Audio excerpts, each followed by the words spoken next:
23 नवंबर के दोपहर 2 बजे एक बम फटने जैसा आवाज के साथ एक ऐसा ज्वालामुखी फटा जिसका धुआं यमन, ओमान, पाकिस्तान होते हुए इंडिया के कैपिटल दिल्ली तक पहुंच जाता है और दिल्ली के पॉल्यूशन में अपनी कुछ कंट्रीब्यूशन डाल जाता है। आखिर 12,000 साल बाद दोबारा ऐसा ज्वालामुखी क्यों जागा और ये ज्वालामुखी फटने और अफ्रीका के 2 टुकड़े होने से क्या संबंध है और इतनी बड़ी ज्वालामुखी फटने का संकेत साइंटिस्ट के पास क्यों नहीं था?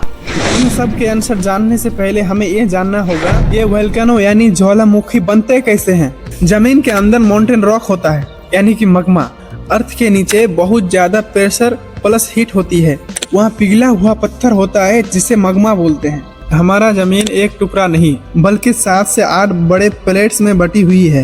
यह प्लेट्स एक दूसरे से टकराती है या अलग हो जाती है या एक दूसरे से चढ़ जाती है। जब जमीन के अंदर प्रेशर बढ़ जाता है और फिर मग्मा ऊपर आने लगता है और जब ये मग्मा बार बार ऊपर आते रहता है तो फिर यह ठंडा होकर जम जाता है और पहाड़ जैसा बन जाता है। और फिर जब मग्मा का प्रेशर लिमिट क्रॉस कर देता है तो जमीन फट जाती है और लावा, राख और गैस के साथ बाहर निकलता है। इसी को वोल्केनो यानी ज्वालामुखी कहते हैं। अफ्रीका के इथियोपिया में जो 12,000 साल बाद वोल्केनो विस्फोट हुआ है जिसको हाइली गुब्बी कहते हैं, ये भी कुछ इसी प्रक्रिया को फॉलो करते हुए फटा। यह इतनी बड़ी विस्फोट थी जिसकी राख सल्फर डाइऑक्साइड के साथ 14 किलोमीटर ऊंचाई तक पहुंच गई और जब इसकी धुआं दूर इंडिया में पहुंचती है तो कुछ फ्लाइट को डाइवर्ट और कुछ फ्लाइट को रद्द भी करना पड़ती है। अब इस बात में आते हैं कि वोल्केनो विस्फोट होने और अफ्रीका के 2 टुकड़ों में बंटने से क्या संबंध। देखिए, अफ्रीका के धरती ईस्ट अफ्रीका रिफ्ट में धीरे धीरे 2 टुकड़ों में बंट रही है। इन दरारों से मग्मा ऊपर चढ़ता है और जब दबाव बहुत ज्यादा बढ़ जाता है तो अचानक फट जाता है। यही वजह से हाइली गुब्बी जैसे विस्फोट होता है। क्यों साइंटिस्ट को इसकी जानकारी नहीं थी? हाइली गुब्बी 12,000 साल से शांत था